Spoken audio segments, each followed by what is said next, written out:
कहानी की शुरुआत लाखों साल पहले होती है, जब स्वर्ग में शांति थी। तभी एक फरिश्ता लूसीफर गॉड के खिलाफ बगावत कर देता है। उसे गॉड की ताकत मंजूर नहीं होती और वो खुद को उनसे ज्यादा शक्तिशाली समझने लगता है। स्वर्ग में भयानक युद्ध छिड़ जाता है। गॉड के हुक्म पर आर्कएंजल माइकल लूसीफर से लड़ता है। लंबी और खतरनाक जंग के बाद माइकल लूसीफर को हरा देता है। गॉड गुस्से में आकर लूसीफर को स्वर्ग से निकालकर नर्क में फेंक देते हैं। माइकल अपने ही भाई को जंजीरों में जकड़ देता है। नर्क की आग में जलता हुआ लूसीफर कसम खाता है कि एक दिन वो इस कैद से बाहर निकलेगा, स्वर्ग में लौटेगा, गॉड की जगह लेगा और पूरी दुनिया को तबाह कर देगा। वक्त बदलता है और कहानी पहुंचती है साल 2022 में, इटली के एक खूबसूरत शहर में। यहाँ लॉरा नाम की एक लड़की रहती है जो एक आर्ट स्टूडेंट है। वो इटली के महान कलाकारों पर एक कहानी लिख रही होती है। अपनी कहानी में वो लिखती है कि इटालियन कलाकार कभी एंजल्स और डेविल्स पर भरोसा नहीं करते। जब वो ये कहानी अपने प्रोफेसर को दिखाती है तो प्रोफेसर नाराज हो जाते हैं और कहते हैं कि ये कहानी बहुत खराब है क्योंकि इसमें उनकी हिस्ट्री का अपमान किया गया है। लॉरा को समझ नहीं आता कि उसकी सोच में क्या गलती है। इसके बाद लॉरा अपने पुराने दोस्त मार्कोनी से मिलती है जो एक चर्च में फादर है। मार्कोनी उसे बताता है कि आज चर्च में एक बहुत खास एग्जीबिशन लगने वाला है जिसमें श्राउड ऑफ जीसस रखा जाएगा, यानी वो कफन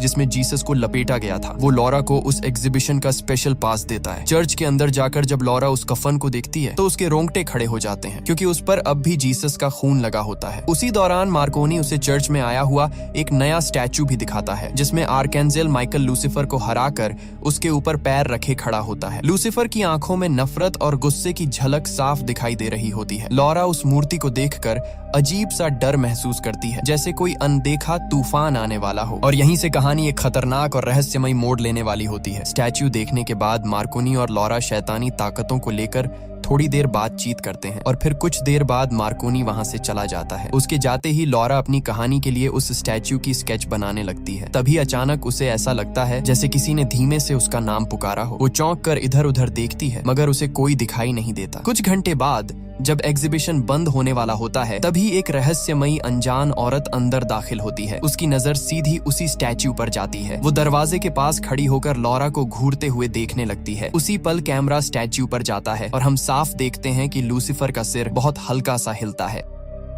उसी वक्त लॉरा को फिर से एक आवाज सुनाई देती है। वो डरते डरते उस दिशा में जाती है जहां उसे एक खिड़की पर काला कौवा बैठा हुआ दिखाई देता है। लॉरा का ध्यान जैसे ही कौवे पर जाता है, पीछे से वो अनजान औरत स्टैच्यू से आर्कएंजल माइकल की तलवार चुरा लेती है और वहां से निकलने लगती है। उसी समय वहां का गार्ड लॉरा से पूछता है कि वो अभी तक अंदर क्या कर रही है। लॉरा उसे अपना परमिशन पास दिखाती है मगर गार्ड कहता है कि एग्जीबिशन अब बंद हो रहा है और उसे बाहर जाना होगा। लॉरा अपना सामान समेटने लगती है, तभी उसकी नजर स्टैच्यू पर जाती है और वो देखती है कि तलवार गायब है। ये देखकर वो घबरा जाती है और जल्दी से बाहर जाने की कोशिश करती है लेकिन मुख्य दरवाजा बंद होता है। डर से कांपती हुई वो दूसरा रास्ता खोजती हुई कॉरिडोर में आ जाती है। वहीं पहुंचकर उसकी आंखों के सामने एक खौफनाक मंजर आ जाता है। वही अनजान औरत तलवार से गार्ड का सिर धड़ से अलग कर देती है। लॉरा की चीख गले में ही अटक जाती है। वो तुरंत पास के एक कमरे में भागकर छिप जाती है। बाहर वो औरत गार्ड की आंखों से सिक्योरिटी सिस्टम स्कैन करके जीसस के कफन की सुरक्षा हटा देती है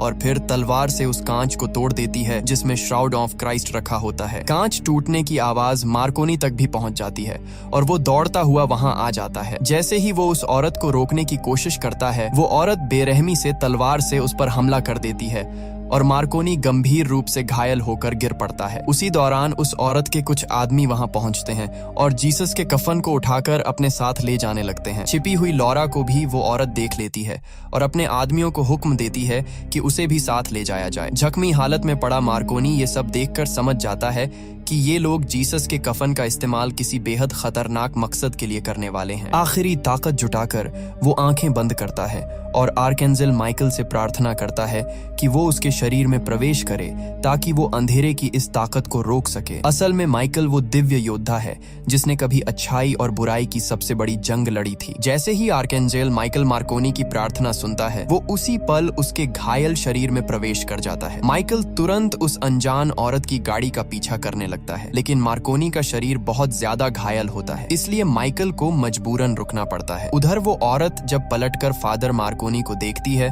तो वो तुरंत समझ जाती है कि अब उसके शरीर में कोई आम इंसान नहीं बल्कि खुद माइकल मौजूद है। इसी दौरान कहानी शिफ्ट होती है और हम अमीर लोगों से भरे एक आलीशान हॉल में पहुंचते हैं जहां एक छोटा सा बच्चा वायलिन बजा रहा होता है। उसकी परफॉर्मेंस खत्म होते ही सब लोग तालियां बजाते हैं। तभी एक आदमी आगे आता है जिसका नाम डॉक्टर लॉरेंट होता है। वो सबको बताता है कि ये बच्चा एक मशहूर म्यूजिशियन का क्लोन है। वो आगे खुलासा करता है कि उनकी कंपनी मरे हुए लोगों के डीएनए से इंसानों के क्लोन बनाती है और ये बच्चे बहुत अमीर लोगों को बेचे जाते हैं। इसके बाद लॉरेंट अपनी क्लोन नीलामी शुरू करता है। तभी उसी भीड़ में वो रहस्यमयी औरत आ जाती है और अब हमें उसका नाम पता चलता है, लिज। लिज लॉरेंट को बताती है कि उसे जीसस का श्राउड मिल चुका है। ये सुनते ही लॉरेंट के चेहरे पर हवस भरी मुस्कान आ जाती है और वो तुरंत लिज के साथ वहाँ से चला जाता है। दोनों एक रहस्यमयी जगह पहुंचते हैं जिसका नाम होता है लूसीफर विला। अब यहाँ ये भी साफ हो जाता है कि ये सभी लोग लूसीफर कल्ट से जुड़े हुए हैं। लॉरेंट जीसस के कफन को देखने के लिए बेचैन हो जाता है क्योंकि उसे जीसस के खून से डीएनए निकालकर उनका क्लोन बनाना होता है। उधर जब लॉरा की आंख खुलती है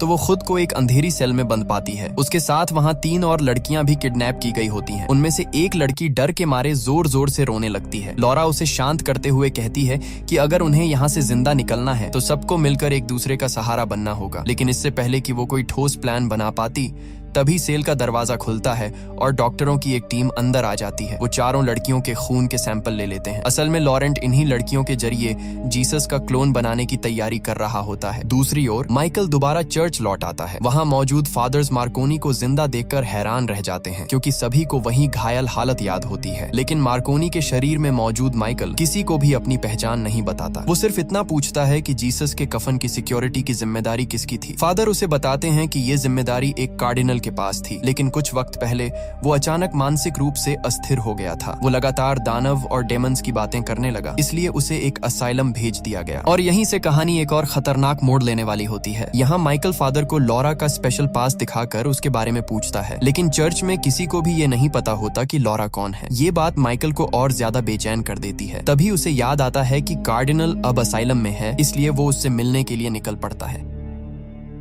रास्ते में उसकी कार का एक काला कौआ पीछा करता हुआ दिखाई देता है, जैसे कोई अनदेखी ताकत उसके हर कदम पर नजर रखे हुए हो। उधर लूसीफर विला में डॉक्टर्स जीसस के कफन से डीएनए निकालने की कोशिश कर रहे होते हैं। मशीनों की आवाज, लाल लाइट्स और डॉक्टरों के चेहरे पर छाया पागलपन साफ दिखाता है कि वो किसी बहुत बड़े पाप की तैयारी कर रहे हैं। इधर माइकल असाइलम पहुंचकर कार्डिनल से मिलता है। कार्डिनल के हाथ में एक गन होती है और वो अंदर से पूरी तरह टूटा हुआ और डरा हुआ लगता है। जैसे ही कार्डिनल माइकल को छूता है, उसे तुरंत एहसास हो जाता है कि ये फादर मार्कोनी नहीं है। इस पर माइकल उसे पूरी सच्चाई बता देता है। सब कुछ सुनने के बाद कार्डिनल माइकल पर भरोसा कर लेता है और उसे असाइलम के अंदर ले जाता है। वहाँ कार्डिनल बताता है कि वो यहाँ सिर्फ इसीलिए रहता है ताकि लूसीफर विला पर नजर रख सके। फिर वो माइकल को एक जगह दिखाता है जहाँ से नर्क में जाने का रास्ता खुलता है। वही जगह जहाँ कभी गॉड और आर्केंजल माइकल ने मिलकर अपनी तलवार से लूसीफर को जंजीरों में कैद किया था। कार्डिनल माइकल को लिज के बारे में भी बताता है और कहता है कि लूसीफर कल्ट के लोग हमेशा यही बात दोहराते रहते हैं कि एक दिन लूसीफर वापस लौटेगा। ये लोग सालों से बच्चों की बलि देते आए हैं ताकि लूसीफर किसी ताकतवर शरीर में घुसकर इस दुनिया में लौट सके, लेकिन अब तक कोई भी शरीर इतना मजबूत नहीं निकला कि वो लूसीफर को संभाल सके। फिर कार्डिनल एक और खौफनाक सच्चाई बताता है कि कल्ट के लोगों ने जीसस का कफन इसलिए चुराया है ताकि वो उसकी मदद से जीसस का क्लोन बना सके, क्योंकि जीसस का क्लोन इतना शक्तिशाली होगा कि लूसीफर आराम से उसके शरीर में प्रवेश करके इस दुनिया में लौट सकेगा। ये सब सुनकर माइकल का चेहरा सख्त हो जाता है और वो कार्डिनल से वादा करता है कि वो किसी भी कीमत पर ऐसा नहीं होने देगा। इसके बाद कार्डिनल माइकल को उस इलाके के पास ले जाता है जहां लूसीफर विला मौजूद होता है। जैसे ही माइकल उस जगह के और करीब पहुंचता है, उसकी तलवार अचानक जोर जोर से कांपने लगती है और ठीक उसी पल नर्क की गहराइयों में जंजीरों से बंधा लूसीफर जोर लगाकर अपनी जंजीरों को खींचता है और खुद को आजाद कर लेता है। उधर विलाज में कैद लड़कियां अपनी जंजीरों को तोड़ने का तरीका सोच रही होती हैं और आपस में अपनी जिंदगी की बातें करने लगती हैं। इसी बातचीत के दौरान हमें पता चलता है कि लॉरा के पति और उसके बच्चे की किसी ने बेरहमी से हत्या कर दी थी। ये सुनकर बाकी लड़कियां भी अंदर से टूट जाती हैं, लेकिन फिर भी हिम्मत बनाए रखती हैं। दूसरी ओर लॉरेंट लॉरा की ब्लड रिपोर्ट देखकर चौंक जाता है। रिपोर्ट में साफ लिखा होता है कि उसका डीएनए जीसस के क्लोन के लिए 100% मैच कर रहा है। ये देखकर लिज लॉरेंट को तुरंत प्रोसेस आगे बढ़ाने का आदेश देती है। थोड़ी देर बाद एक नर्स लॉरा को सर्जरी के लिए लेने आती है। तभी सारी लड़कियां लड़कियां जंजीरों को हथियार बनाकर अपनी जान बचाने की कोशिश करती हैं। हालात बेकाबू होते ही और भी नर्सें वहां पहुंच जाती हैं और लड़कियों पर काबू पा लेती हैं। इसके बाद लॉरा के साथ साथ ब्रेंडा नाम की लड़की को भी जबरदस्ती सर्जरी के लिए ले जाया जाता है। ऑपरेशन थिएटर में डॉक्टर उनके पेट में जीसस के डीएनए से बने इम्प्लांट के एक्स इंजेक्शन लगाते हैं। उसी दौरान लिज खुद को एक एंजल बताती है और लॉरा से कहती है कि वो पहले से जानती थी कि लॉरा भी उन्हीं में से एक है, क्योंकि उसने उसकी डायरी में लूसीफर के स्केच देखे थे। उधर कार्डिनल माइकल को एक गुफा के पास छोड़ देता है जहां से उस खौफनाक विला तक पहुंचने का रास्ता था। तभी कार्डिनल की नजर उसी कौवे पर पड़ती है जो काफी देर से उनका पीछा कर रहा होता है। कार्डिनल बिना देर किए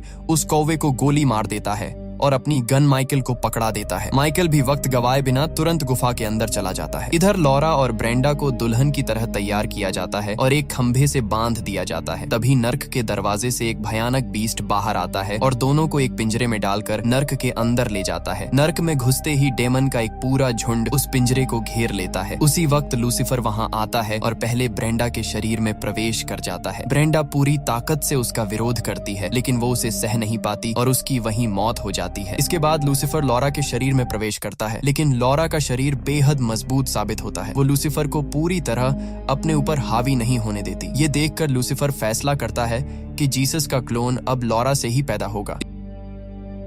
इसके बाद लॉरा को दोबारा नर्क से बाहर लाया जाता है, जहां लिज और बाकी कल्ट के लोग उसका स्वागत करते हैं। फिर लिज लॉरा को एक अलग सेल में ले जाकर बताती है कि बच्चे की डिलीवरी के बाद वो यहाँ से आजाद हो सकेगी। उधर माइकल विला के अंदर दाखिल हो चुका होता है। तभी गार्ड्स उसे देख लेते हैं और उसके कंधे पर गोली मार देते हैं। घायल होने के बावजूद माइकल गार्ड से भिड़ जाता है और उन्हें मार डालता है। फिर वो एक गार्ड की यूनिफॉर्म पहनकर लैब तक पहुंच जाता है, जहां वो जीसस के कफन को उठाकर अपने पास रख लेता है। इसी बीच लॉरेंट वहां आ जाता है। माइकल उसे पकड़ लेता है और उससे पूछता है कि वो ये सब क्यों कर रहा है। लॉरेंट जवाब देता है कि वो सब कुछ एक नई शुरुआत के लिए कर रहा है। माइकल गुस्से में आकर पूरी लैब में रखी गैस खोल देता है और आग लगा देता है। देखते ही देखते पूरी बिल्डिंग में अलार्म बजने लगते हैं और अफरा तफरी मच जाती है। उधर लॉरा एक आदमी से उसे बाहर जाने देने की गुहार लगाती है, लेकिन वो आदमी उसे सेल से बाहर नहीं निकलने देता। तभी अचानक माइकल वहां पहुंचता है और उस आदमी को मार देता है। जैसे ही लॉरा मैरकॉनी को जिंदा देखती है, वो भावुक होकर उसे गले लगा लेती है। लॉरा की भावनाओं को समझते हुए माइकल भी उससे ये सच्चाई छुपा लेता है कि असली मैरकॉनी मर चुका है। तभी माइकल को अचानक लूसीफर की गूंजती हुई आवाज सुनाई देती है। लूसीफर बताता है कि वो अब आजाद हो चुका है। माइकल सन्न रह जाता है। उसे समझ ही नहीं आता कि जो लूसीफर सदियों से जंजीरों में था, वो बाहर कैसे आ गया। गुस्से से भर चुका माइकल कांपने लगता है और उसकी आंखों में आग जलने लगती है। माइकल की इस हालत को देखकर लॉरा को लगता है कि शायद वो भी लिज का आदमी है। डर के मारे वो वहां से भागने लगती है। माइकल तुरंत उसके पीछे दौड़ता है और रास्ते में आने वाले गार्ड से उसे बचाता हुआ एक कमरे में ले जाता है। वहां वो लॉरा को यकीन दिलाता है कि वो लिज का नहीं है, वो सिर्फ उसे बचाने आया है। थोड़ी देर की उलझन के बाद लॉरा उसकी बात मान लेती है। इसके बाद दोनों उस गुफा की तरफ भागते हैं जहां से बाहर निकलने का रास्ता था, लेकिन उधर से लिज अपने आदमियों को उनके पीछे छोड़ देती है। लॉरा के पेट में पल रहा बच्चा अब बहुत तेजी से बढ़ रहा होता है और उसकी हालत बिगड़ने लगती है। उसके कदम लड़खड़ाने लगते हैं और दर्द असहनीय हो जाता है। तभी नर्क से निकला वही बीस्ट वहां पहुंच जाता है और माइकल पर हमला कर देता है। माइकल पूरी ताकत से उससे लड़ता है, लेकिन वो पहले से ही बुरी तरह जख्मी था। कमजोरी की वजह से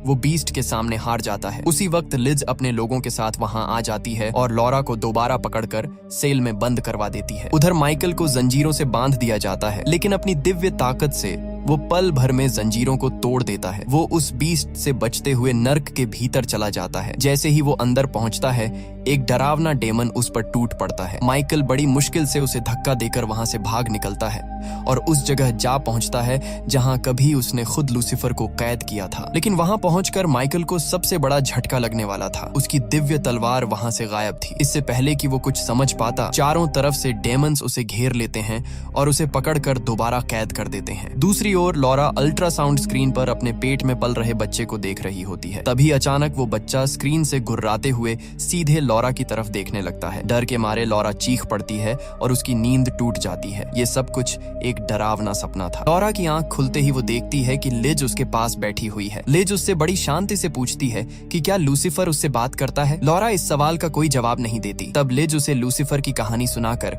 उसकी महानता बताने लगती है और वादा करती है कि जैसे ही बच्चा पैदा होगा वो उसे आजाद कर देगी। इधर नर्क में मरे हुए बच्चों का एक समूह माइकल को जंजीरों में बंधा हुआ देखता है। ये वही बच्चे होते हैं जिन्हें सालों पहले कल्ट के लोगों ने लूसीफर के हवाले कर दिया था। माइकल उन सभी से वादा करता है कि अगर वे उसकी तलवार ढूंढकर उसे दे दें तो वह सभी को नर्क से आजाद कर देगा। लेकिन तभी वहां डेमंस आ जाते हैं। डर के मारे कुछ बच्चे भाग निकलते हैं जबकि कुछ मासूम बच्चे डेमंस के हाथों पकड़े जाते हैं। उधर दूसरी तरफ लूसीफर सीधे लॉरा के दिमाग में दाखिल होकर उससे बात करने लगता है। वह उसे एक खतरनाक सौदा देता है। वो कहता है कि अगर लॉरा इस बच्चे को पैदा होने दे तो वह उसे अपने परिवार के कातिल को खत्म करने की ताकत देगा। साथ ही वह ये भी कहता है कि अगर वह चाहे तो लिज को भी मार सकती है। अपने बीते दर्द और बदले की आग में जल रही लॉरा लूसीफर के इस ऑफर को मान लेती है और बच्चे का ख्याल रखने लगती है। थोड़ी देर बाद जब एक नर्स टेस्ट के लिए आती है तो लॉरा अपनी नई मिली ताकत से उसे बेरहमी से मार डालती है और वहां से भाग जाती है। लेकिन आगे एक और नर्स सामने आ जाती है। गुस्से से पागल हो चुकी लॉरा उसे बुरी तरह पीट पीट कर मार डालती है। कुछ ही पलों में 2 लाशें जमीन पर पड़ी होती हैं। थोड़ी देर बाद जब लॉरा को होश आता है तो उसे एहसास होता है कि वह क्या कर बैठी है। वह बुरी तरह टूट जाती है और डर के मारे कांपने लगती है। तभी वह फैसला करती है कि वह लूसीफर के किसी भी ऑफर को अब नहीं मानेगी और इस बच्चे को मारकर सब कुछ खत्म कर देगी। लूसीफर उसे भावनात्मक रूप से तोड़ने की पूरी कोशिश करता है, उसे रोकता है, बहलाता है, डराता है, लेकिन इस बार लॉरा उसकी आवाज को अनदेखा कर देती है और एक कमरे में जाकर क्लोरीन पी लेती है। मगर लूसीफर अपने नियंत्रण से उसे जबरदस्ती उल्टी करवा देता है और बच्चे को बचा लेता है। उसी वक्त लिज वहां पहुंच जाती है और लॉरा पर चीखने लगती है, लेकिन लॉरा के शरीर में मौजूद लूसीफर अपनी ताकत से कमरे का दरवाजा बंद कर देता है और लिज को पकड़कर उसके ऊपर जबरदस्ती उल्टी कर देता है। यह लिज के गुनाहों की सजा थी क्योंकि उसकी लापरवाही की वजह से लॉरा बच्चे को मारने वाली थी। लूसीफर साफ शब्दों में लिज से कह देता है कि बच्चे के पैदा होने के बाद पूरे कल्ट को मरना होगा। साथ ही वह यह भी कहता है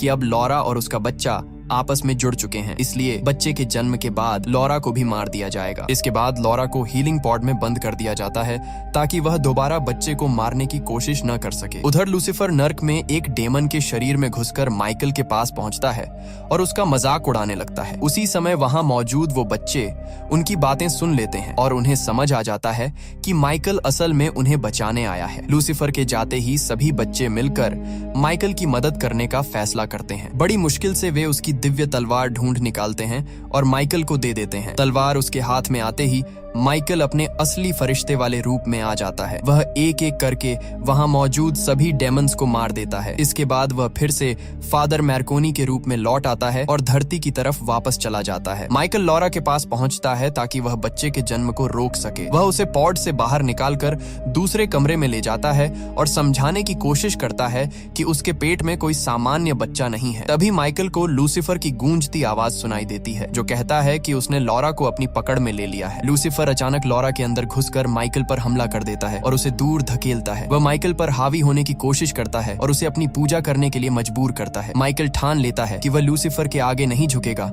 और उसे बताता है कि यह सब गॉड की मर्जी से हो रहा है। वह लूसीफर को चेतावनी देता है कि अगर वह जीसस के पवित्र शरीर में जाएगा तो जीसस उसे नियंत्रित कर लेंगे। इस पर लूसीफर का गुस्सा फूट पड़ता है और वह माइकल को बुरी तरह पीटता है और बेहोश कर देता है। तभी लिज अपने अनुयायियों के साथ वहां पहुंचती है। लूसीफर उसे लॉरा के बच्चे को मारने का आदेश देता है, लेकिन लिज को लगता है कि यह सब लॉरा की इच्छा है, इसलिए वह बच्चे को मारने की बजाय उसके जन्म को होने देती है। बच्चे के जन्म होते ही लिज उसे अपने पास लेती है और नर्क का दरवाजा खोलकर लॉरा को उसमें फेंक देती है। लिज बच्चे को अपने अनुयायियों के सामने दिखाती है।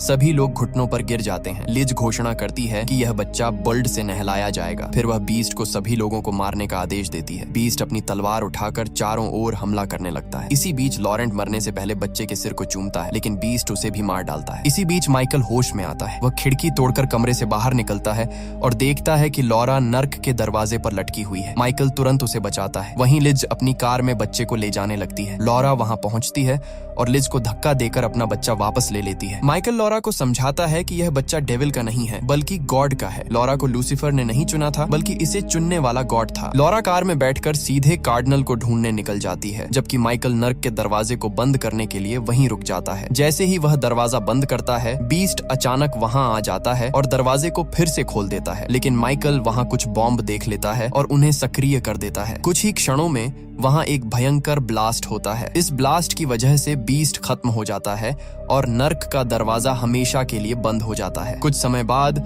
कार्डिनल, लॉरा और उसका बच्चा चर्च में सुरक्षित पहुंच जाते हैं और जीसस के कफन को सही जगह पर वापस रख देते हैं। दूसरी ओर माइकल नर्क में जाकर उन सभी बच्चों को आजाद कर देता है जिन्हें लूसीफर के अनुयायियों ने कैद किया था। कुछ साल बीत जाते हैं। लॉरा और उसका बच्चा कार्डिनल के साथ असाइलम में रहते हैं, लेकिन एक दिन अचानक लिज वहां आती है बच्चे को देखने और लूसीफर को बुलाने के लिए। जैसे ही बच्चा लिज की ओर देखता है, उसकी नाक से लूसीफर बाहर निकलने लगता है, लेकिन बच्चा तुरंत अपनी शक्ति से लूसीफर को वापस अपने शरीर में खींच लेता है। ये पल दिखाता है कि गॉड ने लूसीफर को हमेशा के लिए अपने काबू में कर लिया है। और इसी के साथ फिल्म यहीं समाप्त होती है। उम्मीद है कि द डेविल कॉन्स्पिरेसी की कहानी आपको पसंद आई होगी। हाँ, लूसीफर की यह कहानी मिथक पर आधारित है, लेकिन क्रिश्चियनिटी में यह मान्यता है कि लूसीफर एक फॉलन एंजल है जो गॉड से बदला लेने की कोशिश कर रहा था। आप अपनी राय कमेंट में जरूर बताइए। अगर वीडियो पसंद आया हो तो इसे लाइक और चैनल को सब्सक्राइब करना मत भूलिए। फिलहाल आज के वीडियो में बस इतना ही, लेकिन फिर जल्द ही हम एक और नई रोमांचक कहानी के साथ लौटेंगे। तब तक के लिए धन्यवाद।